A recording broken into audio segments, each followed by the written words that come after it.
Are you prepared to suffer to save your son? You have 5 minutes to cut off the last section of one of your fingers in front of the camera. If you succeed, you will get your reward.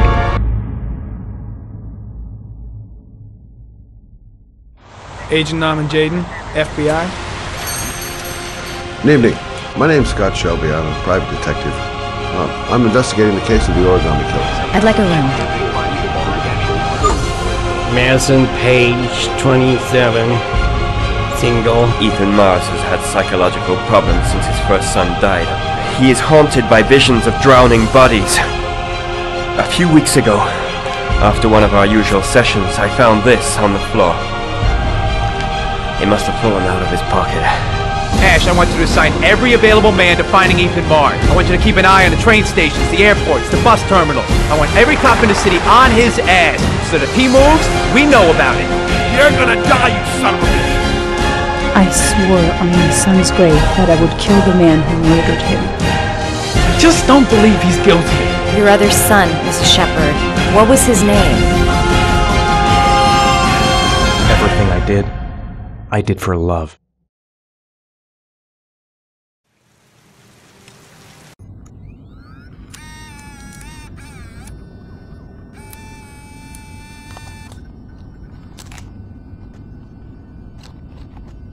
Go ahead, take a seat. Can you give me your name and your age, please? My name is Mary Smith. I'm 24. Have you ever taken any acting lessons, Mary? Not really. I couldn't afford it, but I watch a lot of films and I learn so much by watching them. Have you shot anything recently? I've had a few bit parts, little things here and there, nothing very serious for the moment. I'm always too tall, too short, wrong hair. There's always something wrong with me. Okay, have you learned your lines? Yes. Let's get started. Mark it, please. Casting Heavy Rain, actress Mary Smith, take 1. And action. The first time I saw you, I knew you were the one.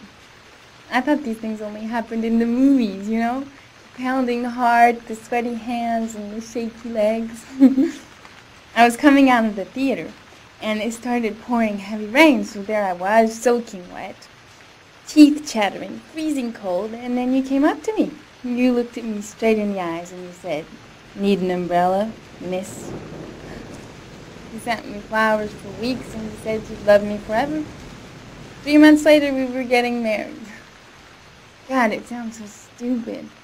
It's such a corny romance. But real life, it never ends up being what you think it's going to be. You think it's going to be one big happy fairy tale.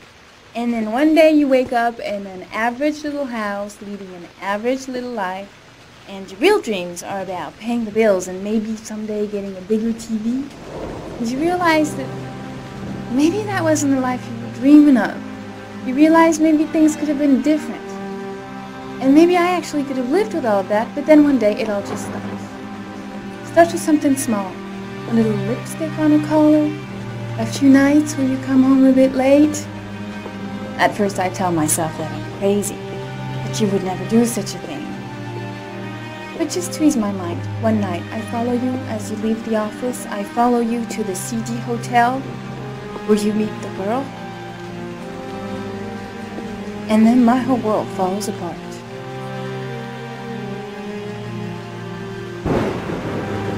I come home and I cry for hours in my kitchen. I get the gun from the drawer in the bedroom, and I tell myself that if this is all that life has to offer me, then I can do without.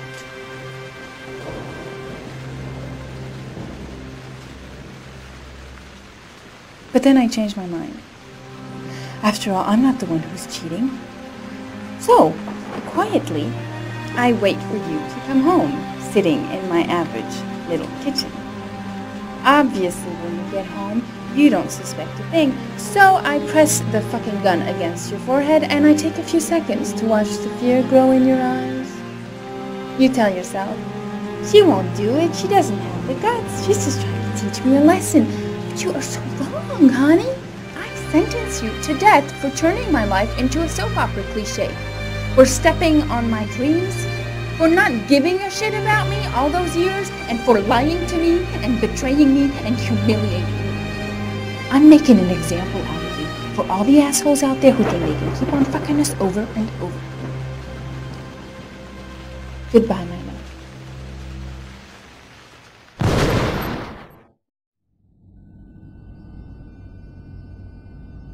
So, how was it? Very nice, very nice. You think I might stand a chance? Someone will get in touch with you and let you know. She wasn't too bad, huh? Doesn't matter, she's too tall for the part. Next!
Got a badge or something, Mr. Drayton?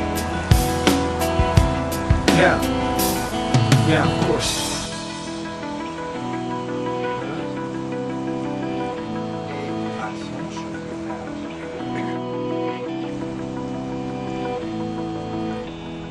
Check. You can pass.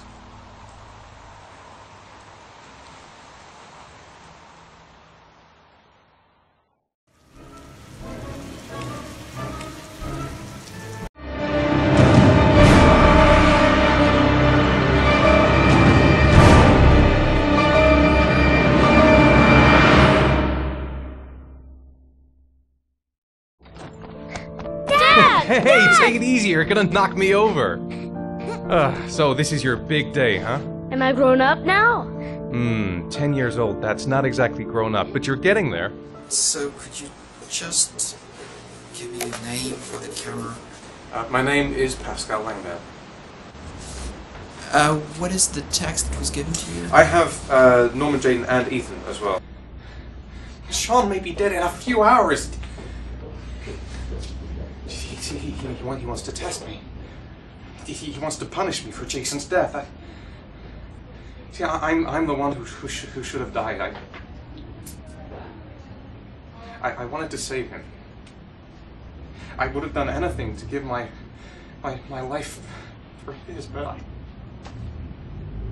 I couldn't. Not a day goes by that I don't see his face. Now Sean has got nothing to do with that, nor do any of the other children. This has to stop.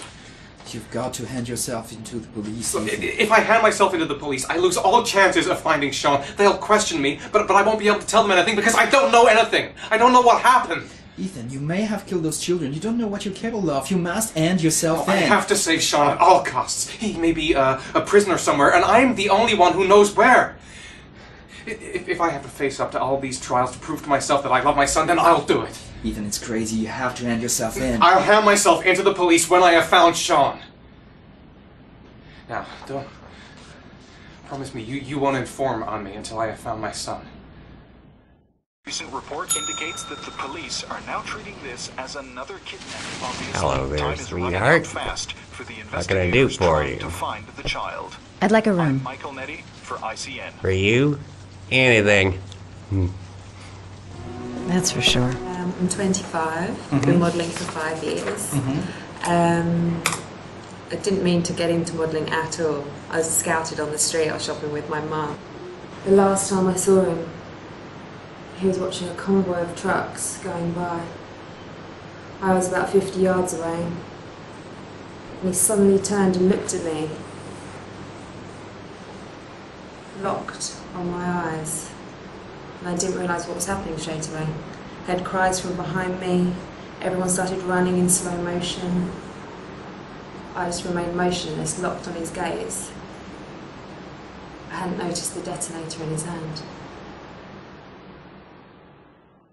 Your vast experience hasn't prevented 8 victims from being murdered. Fucking asshole! Blake, if you've got a better plan, I'm willing to listen. Don't be shy. I'm all ears. Yeah, Leon Ockenden. Can you tell me a little bit what you've done recently? The last thing I did a thing called Richard the Lionheart for the BBC. Court, I confessed. You beat him all night to make him talk. He would have confessed to Kennedy's assassination if you asked him. Your confession is a heap of shit. Corder is not the origami killer. He's a sick child killer, but he has nothing to do with the disappearance of Sean Mars. We have lost time for nothing, and all this time it continues to rain. According to the weather forecast, we've got less than 12 hours before we reach 7 inches of rainfall, and we haven't the remotest idea where Sean Mars is. Excellent. I bought 10 minutes of your time, didn't I? All I ask is that you use that time to answer some questions. So, this is where you work? Disappointed? No, it's just very different from what I imagined. How do you become a private eye? Well, I was a cop for 20 years, and one fine day my wife decided to run off with You know, so you should see all the faces of the husbands when they first discover that I know that they have a mistress. It's like a little kid, their hand caught in a cookie jar. You know, I could have tripled my salary. You know, if I accepted everything they promised me, just to keep quiet.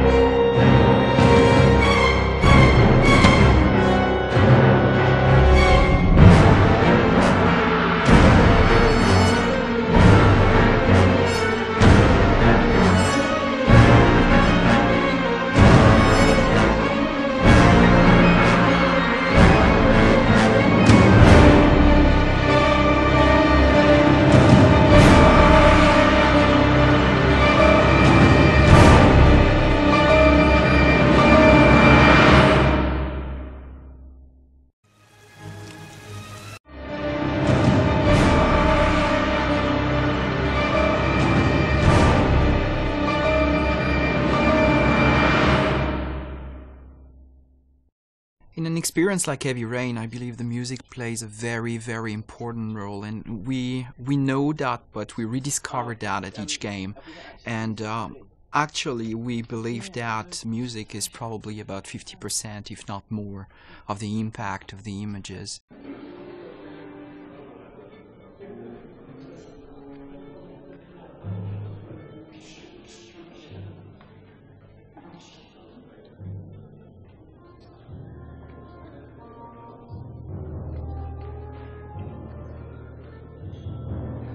Biggest challenge with music in a title like Heavy Rain is the non-linear nature of the piece.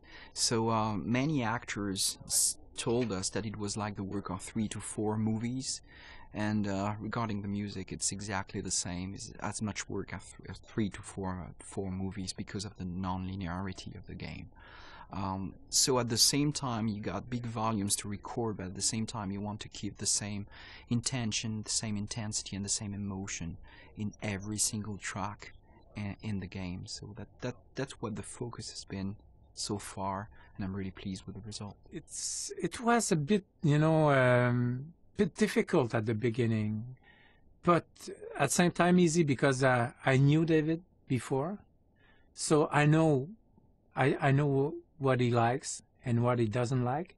So for me, you know, it's a good start. You know, when you already have, you know, a relationship with a director, you save time.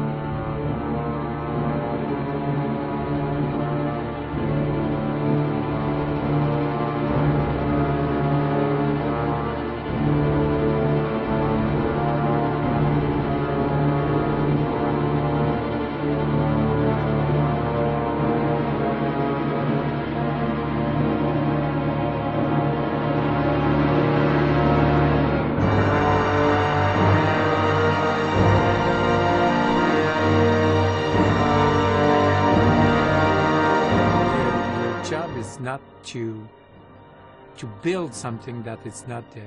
Everything is there, all the picture, all the details, all, you know, the faces, the emotion, the reaction of everybody. So you just have to work as a movie, you know, to be there, just to maybe put a bit more focus about, you know, what you should expect on that scene or something like that.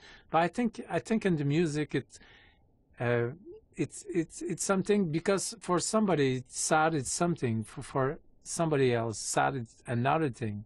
So it's very difficult that I would say, you know, as Stravinsky said, that it's not really it's not you that you will express something by the music. It's the music itself that will express something. In a process like Heavy Rain, there are some milestone moments, and definitely being here at the Bay Road is one of them.